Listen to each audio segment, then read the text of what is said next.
కంద పులుసు చేస్తాను. నేను ఎలా చేస్తాను నా స్టైల్లో చూపిస్తాను. ఫస్ట్ దీన్ని కట్ చేసుకుని కొంచెం ఉప్పు పసుపు వేసుకుని ఒక 10 నిమిషాలు అలా బాయిల్ చేసుకుందామండి.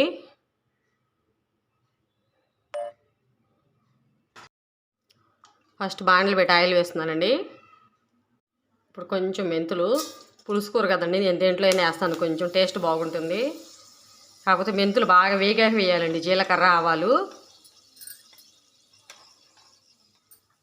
కొంచెం మినప్పప్పు, జీలకర్ర, ఆవాలు, వెల్లుల్లి రెప్పలు 2,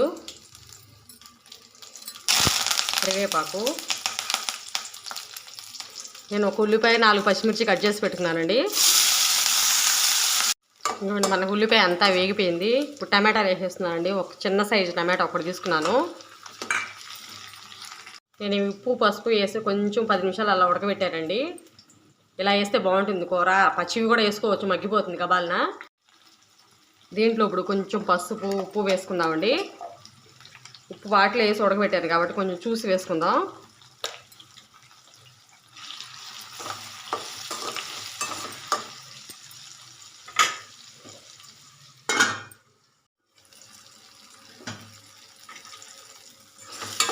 ఇంకోండి చక్క టమాటా ఉల్లిపాయ అంతా మగ్గిపోయింది. ఇప్పుడు కారం వేసేసుకుందాం.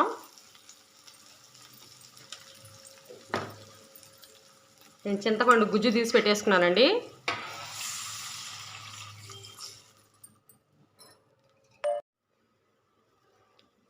ఇంకోండి పులుసు తెలుతూ ఉంది కదా, ఇప్పుడు వేసేసుకుందాం. చక్కగా అయిపోవాలండి. ఇప్పుడు ఏమండే కంద కార్తీకంలోనే ఎందుకు తినాలనేది అయితే నాకు తెలియదు, కానీ కంద వల్ల ఉపయోగాలు అయితే కొన్ని తెలుసండి. మన ఆకలిని పెంచుతుంది, డయాబెటీస్ నుంచి కూడా మా చక్కగా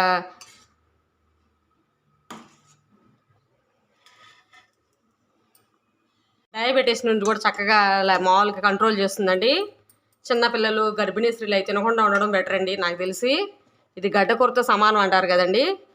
ఇది చాలా మంచిది. మామూలు వాళ్ళు తింటే మంచిది అనుకున్నప్పుడు తినడం కూడా మంచిదండి ఇది. ఇంకోండి చక్కగా అయిపోయింది. ఇప్పుడు కొంచెం టేస్ట్ బాగుంటుందండి. బెల్లం వేస్తున్నాను.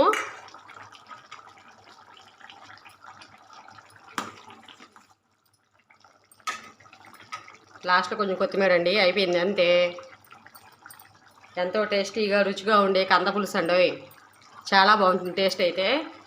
ఇష్టం లేని వాళ్ళైతే చాలా వరకు తినరండి చాలామంది. కార్తీక మాసంలో ఎవరైనా టేస్ట్ చేస్తారు దీన్ని తినాలి అని.